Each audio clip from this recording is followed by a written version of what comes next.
여러분, 오늘 귀한 목사님 또 모시고 말씀을 듣게 되었습니다. 부활주일 같은 이런 특별한 절기가 되면 사실 한국에서는 은퇴하신 원로 목사님 모시고 말씀을 듣기도 합니다.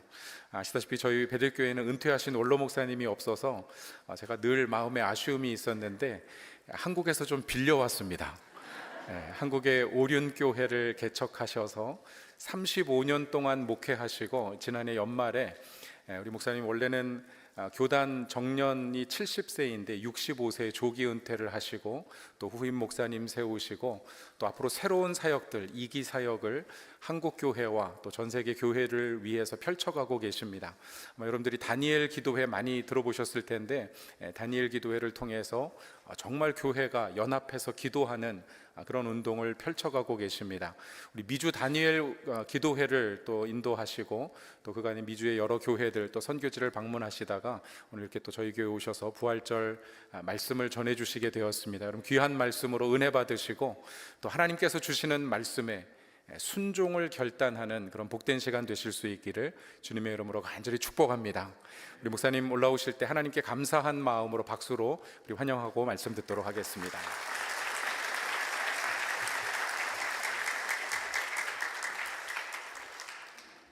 할렐루야.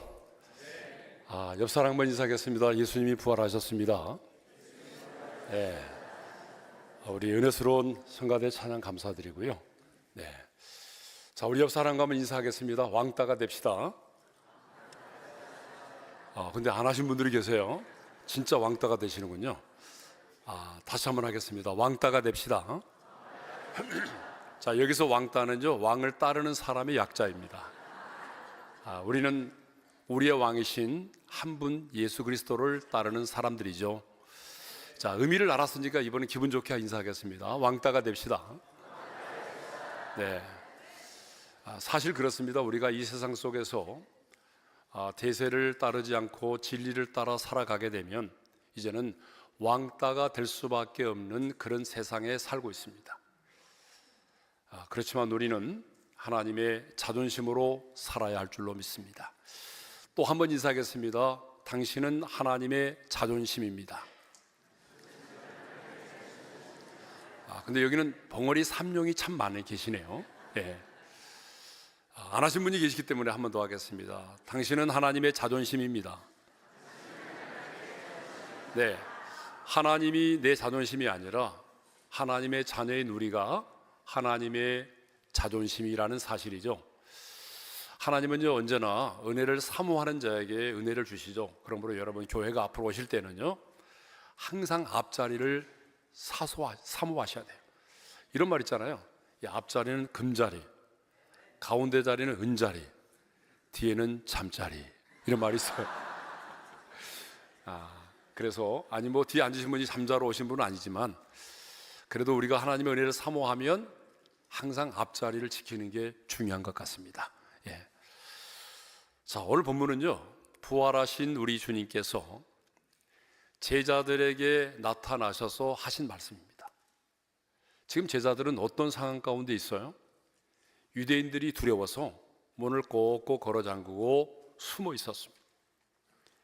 그런데 부활하신 주님께서 지금 제자들에게 나타나셔서 이렇게 말씀을 하십니다.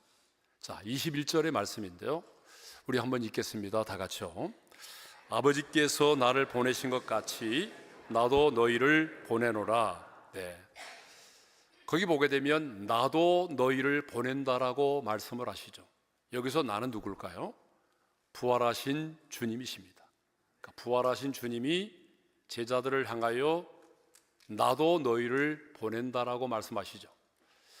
여러분, 요한복음 17장 18절에서도 주님은 이렇게 말씀을 하셨습니다. 다 같이 읽겠습니다. 아버지께서 나를 세상에 보내신 것 같이 나도 그들을 세상에 보내었고. 자, 이렇게 주님은 반복해서 아버지께서 나를 세상에 보내신 것 같이 나도 그들을 세상에 보내었다라고 말씀하시죠. 자, 이것을 보게 되면 우리 주님의 관심은, 부활하신 우리 주님의 관심은 저와 여러분들을 이 세상 가운데로 보내는 것입니다. 주님의 관심은요, 저와 여러분을 이 교회라고 하는 울타리 안에 가두어 두는 것이 아니라 이 세상 가운데로 보내는 것입니다. 하나님은요, 세상 가운데 있던 저와 여러분들을 불러내셨습니다. 구원하여 내셨습니다. 그리고 다시 저와 여러분들을 이 세상 가운데로 보내신 것입니다. 그러니까 우리의 신앙생활의 무대는 교회가 아니라 바로 세상입니다. 동의하십니까? 예. 그러니까 우리는 세상으로 가야 돼요. 그러면 교회는 뭐 하는 곳이냐?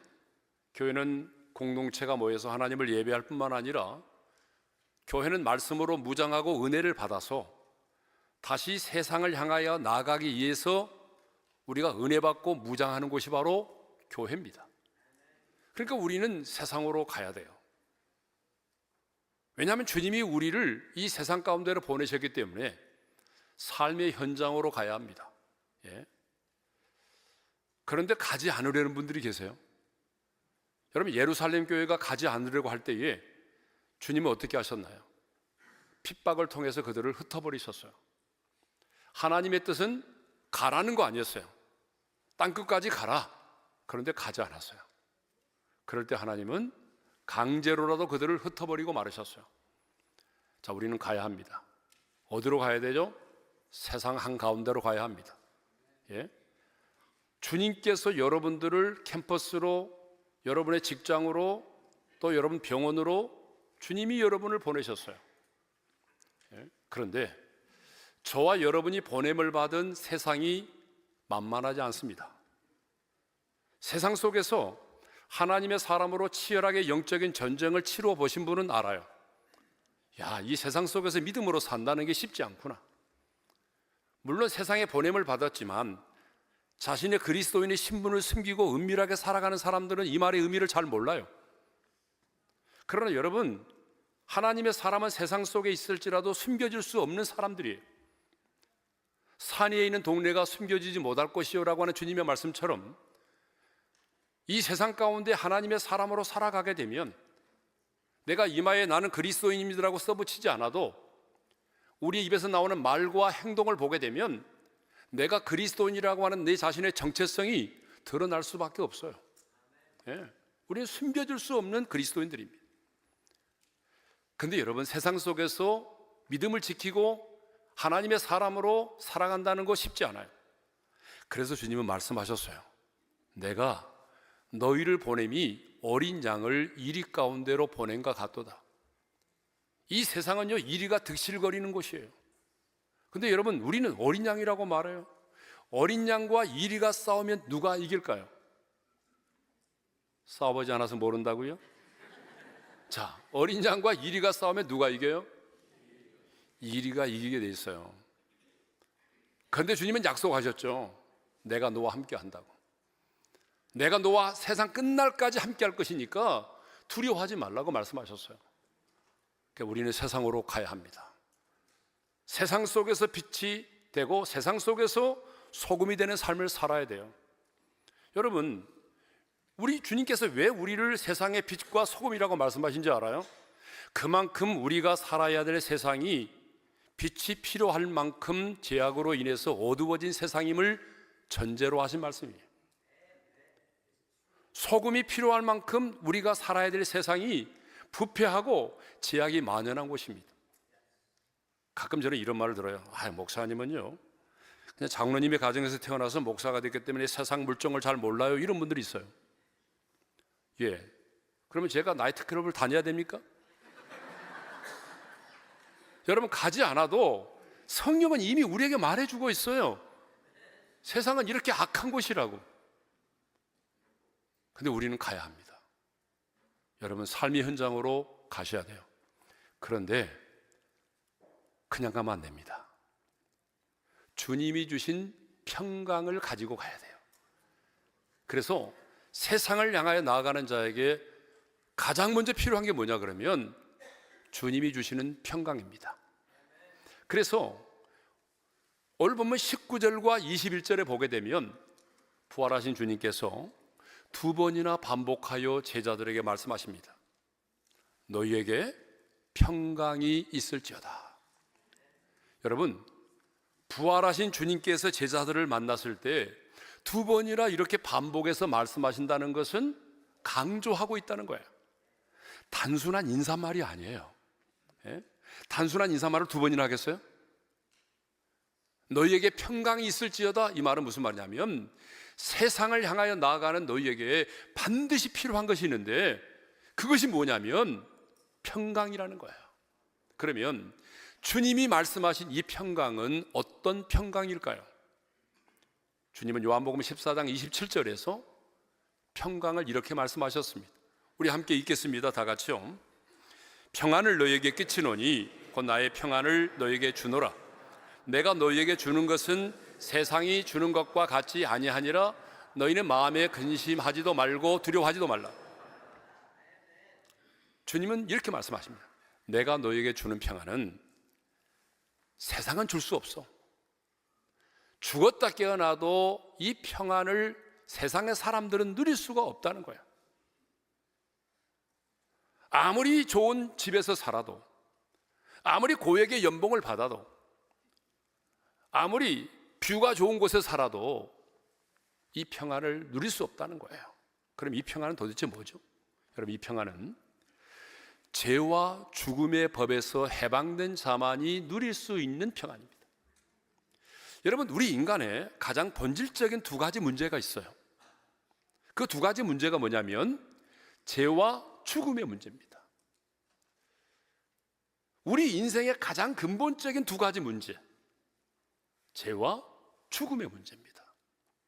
그런데 예수님께서 이 죄와 죽음의 문제를 해결하셨어요. 예수님이 십자가에 달려 죽으심으로 저와 여러분의 죄값을 완벽하게 지불하셨습니다. 여러분, 죄값이 뭐예요? 많은 사람들은 죄값 하게 되면 사망, 죄값은 사망이니까 죽음으로만 알아요. 맞아요. 그런데 성경을 보게 되면 죄값은요, 크게 세 가지입니다. 하나는 수치예요. 두 번째는 형벌이에요. 세 번째는 죽음이에요. 그래서 예수님께서 우리의 죄값을 치르시기 위해서 가장 먼저 수치를 당하신 겁니다. 여러분, 주님이 십자가에서 죄 없으신 주님이, 하나님의 아들이신 주님이 발가벗김을 당하셨어요. 왜요? 죄는 수치를 가져다 주기 때문에. 그리고 주님은 지옥에서 우리가 받아야 될 영원한 형벌을 농축하여 받으셨어요. 가장 큰 고통이 목마름의 고통이었죠. 그래서 목마르다라고 외치셨어요. 그리고 죽으셨어요. 근데 그 죽으시기 직전에 뭐라고 말씀하셨나요? 다 이루었다라고 말씀하셨어요. 그 말의 뜻이 뭐예요? 헬라어로 테텔레스타이라는 말이에요. 값을 지불했다, 완불했다, 청산했다. 주님이 십자가에서 저와 여러분의 모든 죄값을 완벽하게 지불하셨습니다.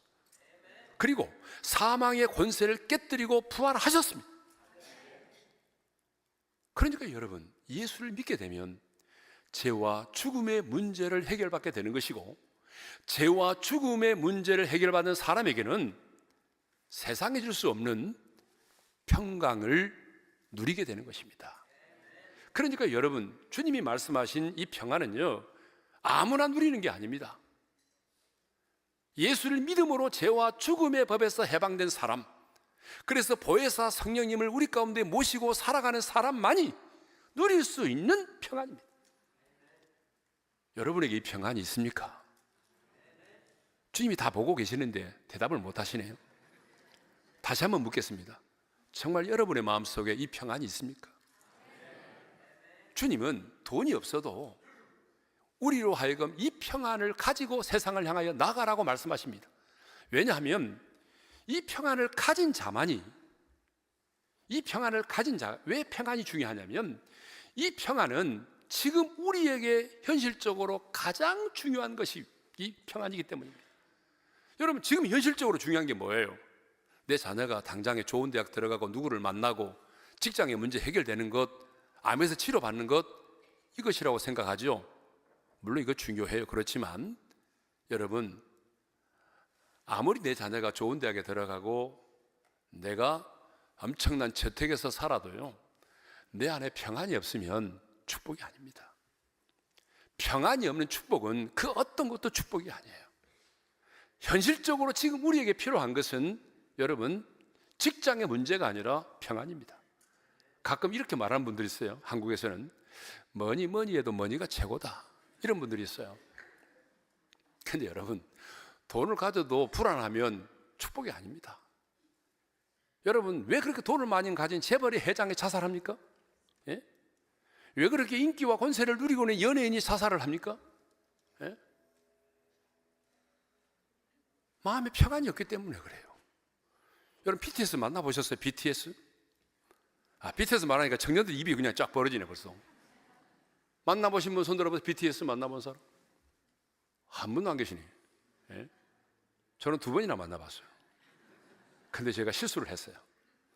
제가 우리 교회 박신혜라고, 이제 그 친구가 우리 교회 이제 청년인데, 제가 그 참에 줄이를 섰어요. 그러다 보니 연예인들이 많이 와서 인사를 했어요. 근데 연예인들이 와서 인사를 하는데 제가 연예인들 잘 모릅니다. 한 친구가 와가지고 인사를 했는데 제가 안녕하세요, 예, 이렇게 인사를 했어요. 그때 내 옆에 있던 비서가 목사님 BTS 와서 인사를 하는데 그렇게 하면 어떻게 합니까? 그래. 나는 BTS라는 말을 못 들었는데 나는 TS만 들었는데 TS. 예. 근데 여러분, 열심히 지금 전도를 하고 있는데 자기들의 소속된 멤버들은 절대로 예수를 믿지 않기로, 종교를 가지지 않기로 다짐을 했다는 거예요. 예?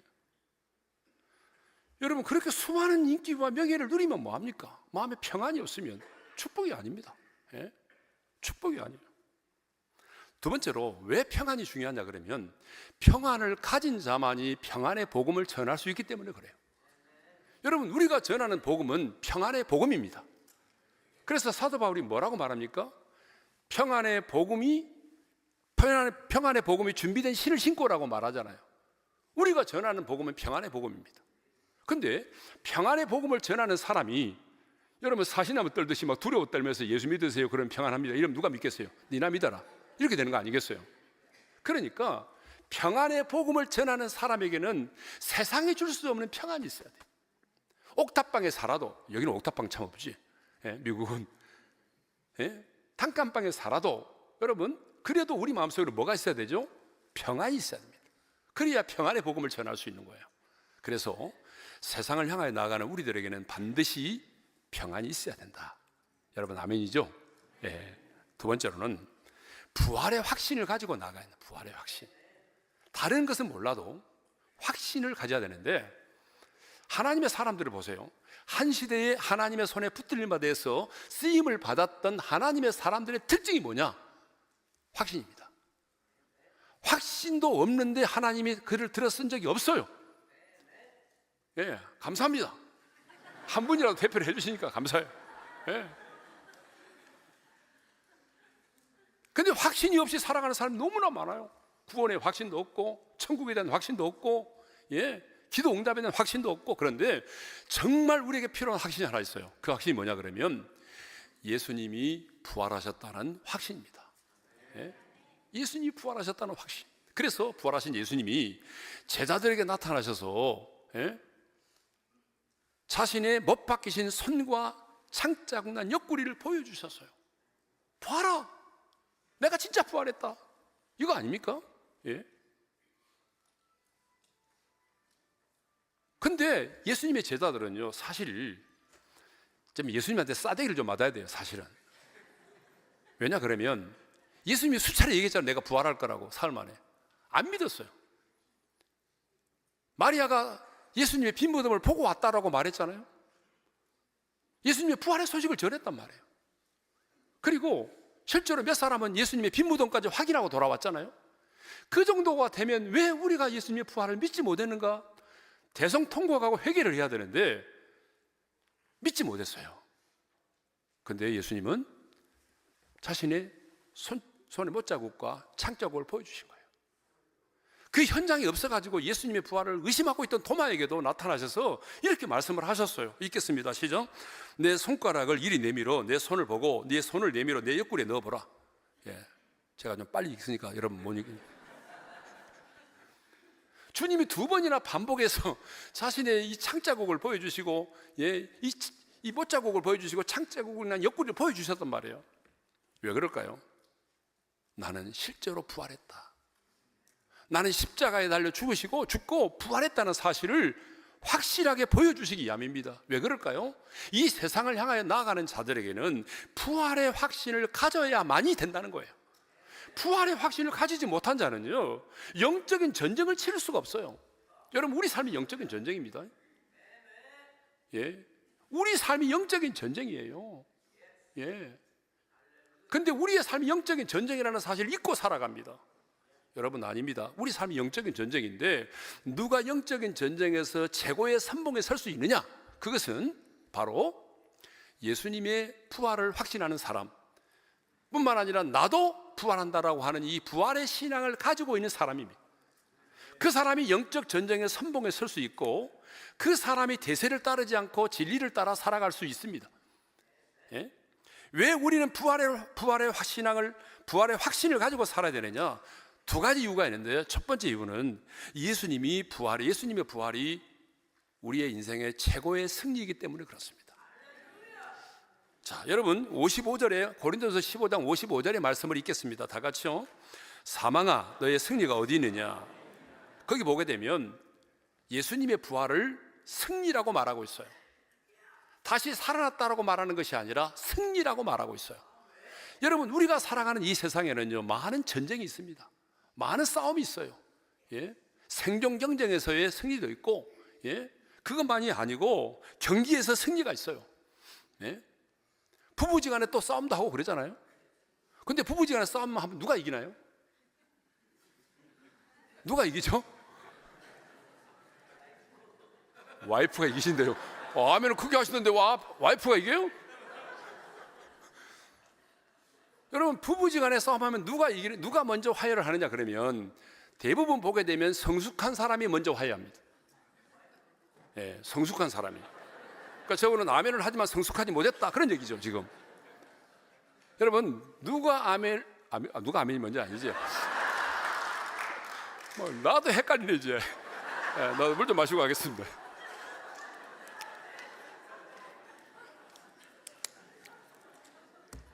이 세상에 모든 싸움에는 승리가 있어요. 그런데 이 승리는 오래가지 못합니다. 왜냐하면 지금은 승리하지만 며칠 지나면 여러분, 다른 사람이 승리할 수도 있어요. 젊은 날에는 보통 남편들이 승리하지만 나이 들어보세요. 여러분, 나이 들면 대부분 여자분들이 승리합니다. 나이 들어서 여자 말 안 듣는 사람이 있습니까? 아무도 없어요. 저도 지금 제 아내 말 잘 듣습니다. 네? 이 세상에는요, 어떤 승리도 완벽한 승리가 없어요. 이 세상에 어떤 승리도 영원한 승리가 없어요. 그런데 우리 주님께서 사망의 권세를 깨뜨리시고 부활하신 이 승리는 최고의 승리입니다. 완벽한 승리입니다. 영원한 승리입니다. 여러분, 왜 그럴까요? 이 예수님의 부활은 우리의 가장 큰 원수인 죽음을 정복하고 승리했기 때문입니다. 여러분의 인생의 가장 큰 원수가 누군지 아십니까? 옆에 있는 사람입니까? 이때 옆에 사람 여섯 번 쳐다보면 골치 아픕니다. 우리의 가장 큰 원수가 누구냐? 여러분, 죽음입니다. 죽음. 그래서 사람들은 죽음 앞에 겁을 내고 죽음을 두려워합니다. 얼마나 많은 사람들이 죽음을 두려워하는지 몰라요. 예? 저는요, 목회하면서 정말 죽음 앞에 겁을 내고 두려웠던 많은 성도들을 봤어요. 결혼해서 얼마 되지 않고 이제 아이가 태어나는데, 그런데 의사가 말합니다. 너무 늦으셨네요. 췌장암 말기입니다. 한 달을 넘기기 어렵겠어요. 이런 말을 들었을 때 기도를 받으러 왔는데 덜덜덜 떨면서 기도를 받는 거예요. 너무 무서운 거예요. 여러분, 죽음이 이렇게 우리를 슬프게 만들고 지금이 이렇게 우리를 두렵게 만드는 거예요. 그래서 많은 사람들은, 타락한 우리 인간들은 모두가 다 죽음 앞에 정복을 당했어요. 죽음 앞에 정복당하지 않은 사람이 누가 있어요? 과학자도, 재벌도, 권세 있는 사람도 다 죽음 앞에 정복을 당했습니다. 그러니까 엄밀하게 말하면 죽음이 과학을 이기고 죽음이 돈을 이기고 죽음이 권세를 이기는 것입니다. 그런데 누구도 정복할 수 없었던 그 사망의 권세를 주님이 깨뜨리시고 승리하셨습니다. 더 놀라운 사실은 하나님께서 그 이김을 저와 여러분들에게 주셨다는 사실입니다. 여러분, 이게 정말 감격인 거예요. 고린도전서 15장 57절에 보게 되면 이런 말씀이 있습니다. 다 같이요. 우리 주 예수 그리스도로 말미암아 우리에게 승리를 주시는 하나님께 감사하노니. 우리에게 이 승리를 주셨다는 것입니다.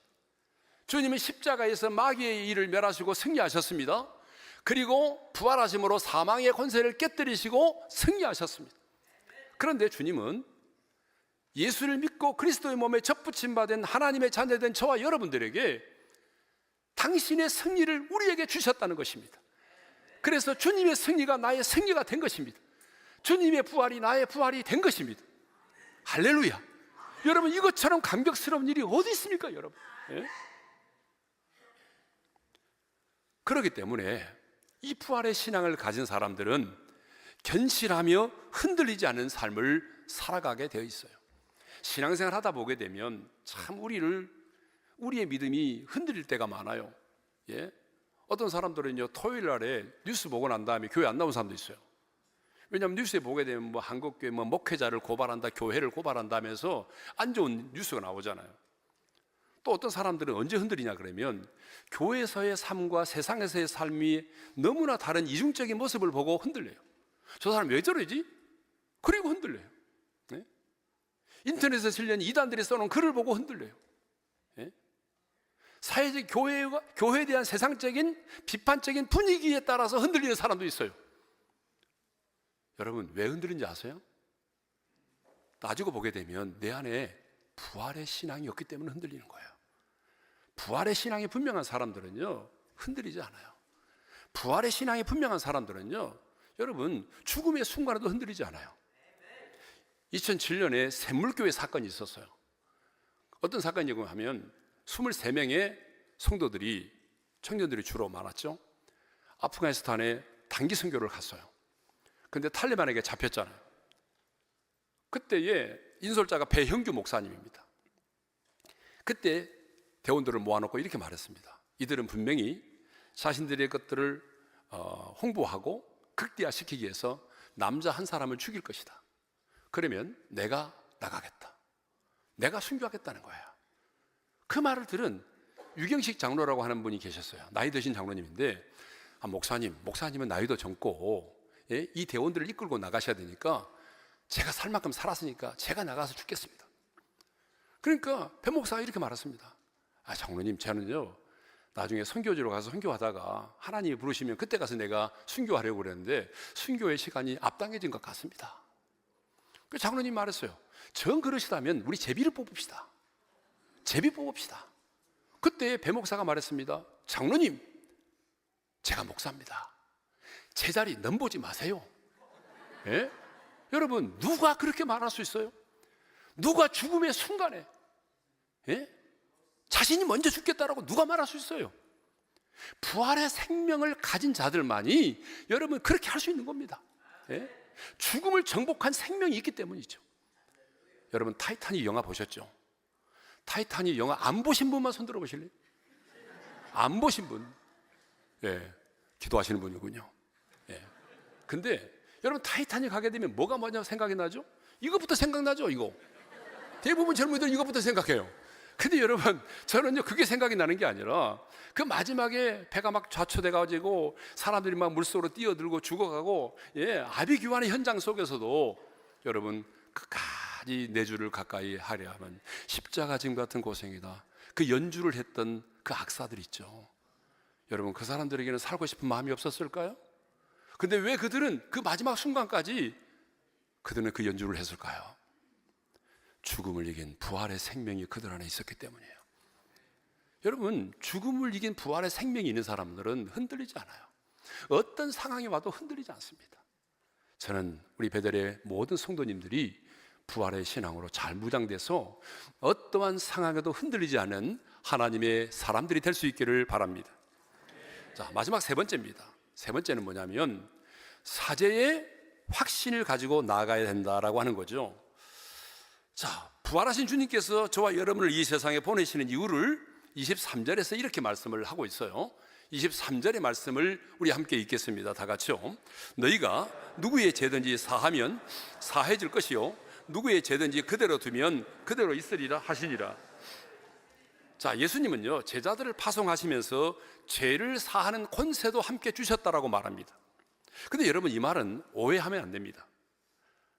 성경에 보게 되면 하나님은 어떤 누구에게도 스스로 어떤 사람에 대해서 죄를 판정하거나 그 사람의 죄를 용서해 줄 수 있는 권세를 주신 적이 없습니다.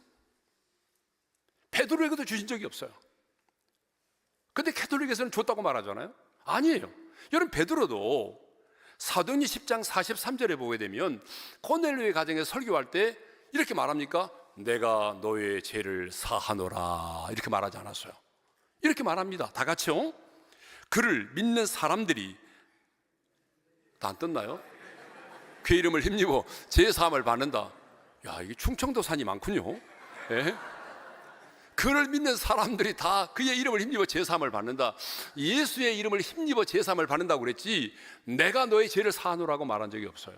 그러면 자, 너희가 누구의 죄든지 사하면 사해질 것이요, 누구의 죄든지 그대로 두면 그대로 있으리라고 하는 이 말씀이 뭘까요? 이 말씀은 내가 누군가의 영혼을 품고 위하여 기도할 뿐만 아니라 내가 그에게 예수님의 십자가에 피 묻은 복음을 전하게 되면 그 복음을 듣고 그가 예수를 믿고 영접하였을 때에 그 사람의 모든 죄가 사함을 받고 하나님의 자녀가 되는 놀라운 축복이 임하게 된다는 것입니다. 그러니까 우리가 누군가에게 복음을 전하는 것은 바로 천국의 열쇠를 하나님이 우리에게 주신 것과도 같은 것입니다. 그래서 여러분, 한 사람의 영혼이 구원을 받는 데는 어때요? 누군가가 그에게 기도하고 복음을 전하는 사람이 있어야 되죠. 전하는 자가 없이 어찌 들으려라고 말했잖아요. 그러니까 여러분, 우리는 반드시 누군가에게 이 십자가의 피 묻은 복음을 전해야 됩니다. 내가 전하는 복음을 듣고 그가 예수를 믿고 영접하게 되면 모든 죄를 사함받고 하나님의 자녀가 되는 놀라운 축복이 임하게 되는 것이죠. 그런데 이 말씀을 묵상하면서 저에게 가장 와닿는 말씀이 있었어요. 그래서 그 말씀을 제가 제목으로 잡았거든요. 그 말씀이 뭐냐 그러면 그대로 두면 그대로 있으리라는 말이에요. 그대로 두면 그대로 있으리라. 저는 이 말씀이 이 부활주일 아침에 제 마음에 확 닿았어요. 그대로 두면 그대로 있다는 거죠. 근데 여러분, 우리는 그대로 두는 경우가 너무 많아요. 내가 예수 믿고 장로가 되고 권사가 되고 수십 년 모태신앙으로 살아가고 있지만 내 자녀가 교회를 떠난 지 오래됐는데 그냥 놔두는 거예요. 기도하다가 지쳐버리니까 놔둬버리는 거야. 지도 성인이 됐으니까 지가 알아서 하겠지. 내 남편이 예수를 믿지 않아도 우리는 어떻게 생각합니까? 그래, 내 남편은 내 말을 들을 사람이 아니지. 그냥 놔두는 거예요. 그냥 내버려 두는 영혼들이 얼마나 많아요. 하나님께서 그 영혼을 구원하려고 여러분 곁에 두었는데 우리는 그 영혼에 대해서 전혀 관심이 없는 거예요. 근데 하나님 말씀하십니다. 그대로 두면 그대로 있으리라. 내가 그에게 그 영혼을 품고 기도하지 않고 복음을 전하지 않으면 내 사랑하는 아들은, 내 사랑하는 딸은, 내 부모는, 내 남편과 아내는 어떻게 된다는 거예요? 여전히 죄 가운데 죄의 종으로 살아간다는 것입니다. 본질상 하나님의 진노로 살아간다. 하나님과 원수된 자로 살아간다는 것입니다. 그런데 이 땅만 그렇게 살아가는 게 아니에요. 그들은 마침내 그 영혼이 부르심을 받는 그날에 음부의 고통 중에 떨어지게 될 것입니다. 여러분, 누가복음 16장에 부자와 거지 나사로 이야기가 나오는데 부자는요, 죽음이 끝이라고 생각했어요. 죽으면 끝이야? 죽어봤어? 그런데 죽었는데 끝이 아니었어요. 음부의 고통 중에 떨어졌어요. 그리고 그가 마지막에 했던 말 기억하세요? 내 형제 5이 있는데 나사로를 보내요. 이곳에 오지 않게 해주세요. 제발 이곳에 오지 않게 해주세요. 그냥 놔두게 되면 여러분의 자식, 그냥 놔두게 되면 여러분의 남편, 여러분 음부의 고통 중에 떨어질 것입니다. 그리고 그곳에서 영원토록 그 복음을 전하지 않은 여러분들을 증오할 것입니다. 그대로 두면 그대로 있으리라. 이 부활의 아침에 부활하신 주님께서 오늘 저와 여러분에게 거룩한 부담으로 주신 말씀입니다. 여러분, 하나님께서 곁에 두신 영혼 절대로 그대로 두지 않기를 바랍니다. 기도할까요? 성도 여러분, 우리는 보냄을 받은 사람들입니다. 그리스도의 대사로 보냄을 받았어요. 그러므로 여러분, 하나님의 자존심으로 살아야 돼요. 아무리 이민생활이 힘들고 어려워도, 왕따를 당하고 인종차별을 당해도 여러분 기죽지 말고 하나님의 대사로 당당하게 살아야 됩니다. 하나님이 주신 평안을 누리며 살아야 됩니다. 부활의 확신을 가지고 나가야 됩니다. 그리고 내가 이 복음을 전하면 그 영혼이 반드시 예수 믿고 주께로 돌아온다라고 하는 사제의 확신을 가지고 살아야 됩니다. 그러나 여러분이 그대로 방치하게 되면 여러분 그대로 있게 될 것입니다. 그래서 이 시간에 하나님, 제가 이제 세상을 향하여 나아갑니다. 그리스도의 대사로 나아가겠습니다. 당당하게 하나님의 자존심으로 살겠습니다. 하나님이 주신 평안을 누리며 살겠습니다. 부활의 확신을 가지고 나아가겠습니다. 사제의 확신을 가지고 나아가겠습니다. 내 곁에 두신 영혼 그대로 두지 않겠습니다. 주신 말씀 붙들고 우리 주여 한번 부르고 힘차게 기도하겠습니다.